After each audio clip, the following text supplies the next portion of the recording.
All right.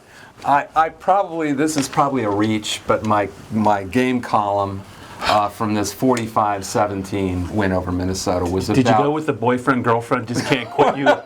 Did you go with that? It's a soap opera is what it is. Sean? It's the whole thing between Sean Clifford and the Penn State fans.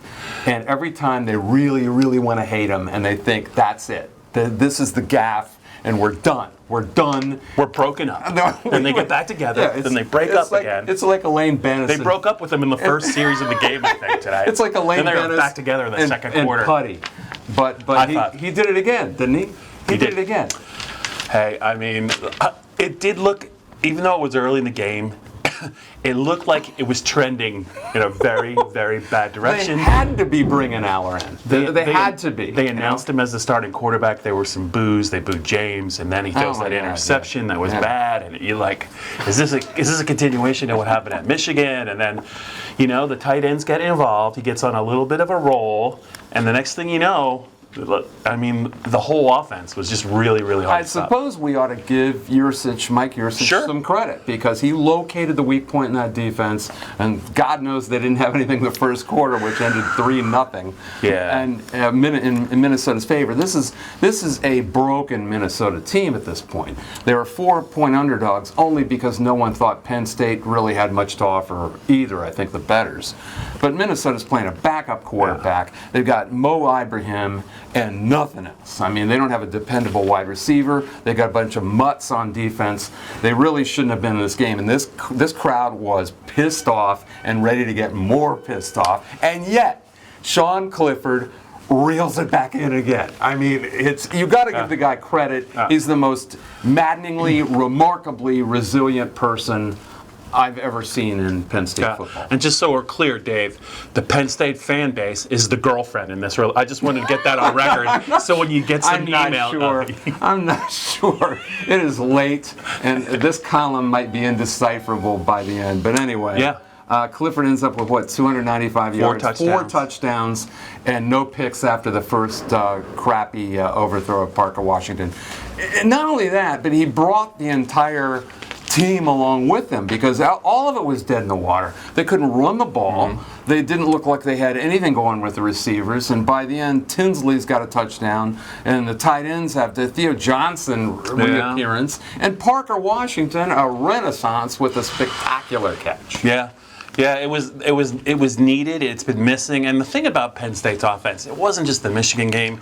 Since really the second half of the Central Michigan game, the Northwestern game. I know it was rainy, but this wasn't just an isolated. It wasn't just about. This had been going on for a while, and you're wondering, have they just been figured out? Is it just going to be like it was last year?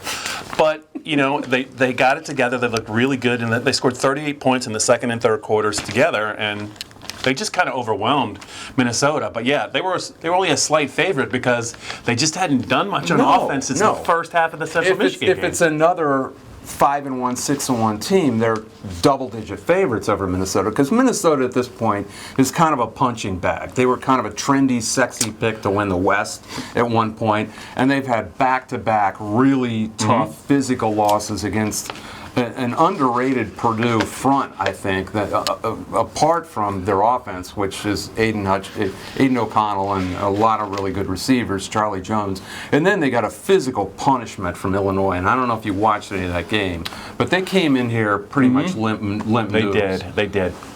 Two things. Curtis Jacobs, I think, switched positions at outside linebacker. Looked terrific. They put Abdul Carter in the starting lineup. Jonathan Sutherland came off the bench. That is their best linebacker group, I think, with those athletes on the field, especially outside. Jacobs had 14 tackles, 2 tackles for loss. And his best game, I think, of his career. And stuck his nose in the middle of that scrum. And Mo Ibrahim hitting him. I think Curtis hit him 3 or 4 times square. And that is no fun, man. It is no fun. And I wanted to get to one point you brought up. So you feel pretty strongly that Katron Allen should start and Nick Singleton should play, for weeks. But he should be probably. Yeah, but don't you agree? Allen's the starting back, and then Singleton's the change-up back. Yeah. because I think Allen enjoys running inside more than Singleton does. Maybe I'm wrong, but that's what it looks like. And Singleton's a change-up back and can bounce things outside and get the edge. If you notice, his best games, he's gotten loose in the second half. You know what I mean? He doesn't do much necessarily in the first half. When the team when defenses are start to get tired a little bit, then he looks really, really dangerous. I think that's the formula. Allen can pound away early, do some damage, and then Singleton against a little bit of a tired defense is a huge problem. It's perfect for him. I'm going to give you credit for that. It's your move. You start the campaign. I'll back you up. I got your back. I'm right behind you. I'm not an advocate here. I'm just saying what I think. Anyway, now Buckeyes. Ohio State. And this is probably all fool's gold in regards to that team.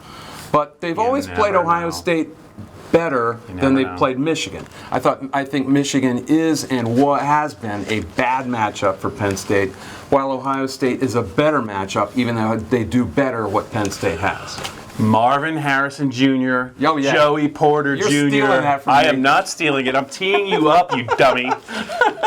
You sniffed it out. It's going to be quite a matchup, and if nothing else, it's going to be fun to watch those. Oh my God! And we thought about trying to get a hold of the dads. Yeah, good luck with that. we ran into Joey Porter Sr. at the airport, Joe, and I did, and. A man of few words, friendly, but you could... Should be a fantastic matchup. We left the airport bar and somebody came up. I can't remember what. Oh, it was Kevin Sumlin. Kevin Sumlin, that's right. I wasn't even there, and I remember the story.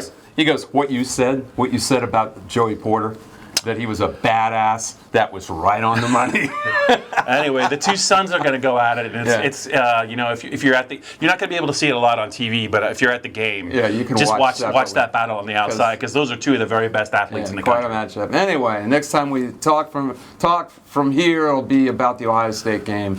Next week, Penn State's fan base is the girlfriend, and the boyfriend is Sean Clifford. Forget whatever I wrote for Sunday. Just forget it. Try walking it back, Jones. Try walking it back. Until then, adios.